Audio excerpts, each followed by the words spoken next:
এয়া আপোনালোকৰ বাবে আগবঢ়াবলৈ লৈছোঁ দেওলাংখুই তৃতীয় খণ্ড। আমাৰ দেওৰাজাৰ লেখা মাথেনিগিৰি ক'তনো আছে পাই?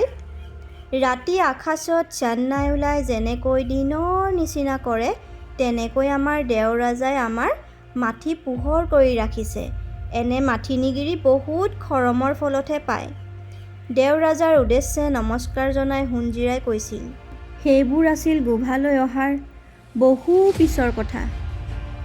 পুত্ৰ মৃগাংক তেতিয়া ডেকাচাঙলৈ যাবৰ বাবে উপযুক্ত হৈছে। তাৰ আগতে মৃগাংকৰ জন্মৰ আগৰ আৰু পিছৰ সময়ছোৱাত কণচাৰীয়ে কাশ্যং ফাচকাই নিপিন্ধিছিল। তেওঁ তেতিয়া পিন্ধিছিল কপাহী সূতাৰ ৰিহা মেখেলা আৰু চাদৰ। সাধুকুমাৰে সেই কাপোৰবোৰ মাৰগি খামচামাই সোণজিৰাৰ হতুৱাই দাঁতিয়লীয়া গাঁৱৰ পৰাই বোৱাই আনি দিছিল। কণচাৰীক সাধুকুমাৰে দিয়া বেতৰ পেৰাটোত তেতিয়াও উজ্জ্বল হৈ আছিল সোণফুল খটুওৱা, পাণ চপা গছৰ পাত খুওৱা পলুৰ পৰা পোৱা সূতাৰে বোৱা ৰূপ যেন চকচকীয়া পাটৰ মেখেলা আৰু ৰিহাখন। মণিপুৰৰ পৰা অনা কুঁৱলী যেন চাদৰখন এৰী কাপোৰেৰে মেৰিয়াই থোৱা আছিল একেটা পেৰাতে। পেৰাটোৰ এটা চুকত কপাহী কাপোৰ এখনেৰে বান্ধি থোৱা আছিল মীনা কৰা বাখৰ খটুওৱা অলংকাৰবোৰ। এতিয়াও তেনেকৈয়ে আছে। আজিলৈকে সেইবোৰ কাকো দেখুওৱা নাই কণচাৰীয়ে, নিজেও চোৱা নাই। সেই কাপোৰবোৰ দেখা মানুহবোৰৰ অধিকাংশই আজি নাই। যিসকল আছে সেইসকলৰ মাজত আছে গোভাৰজা সাধুকুমাৰ।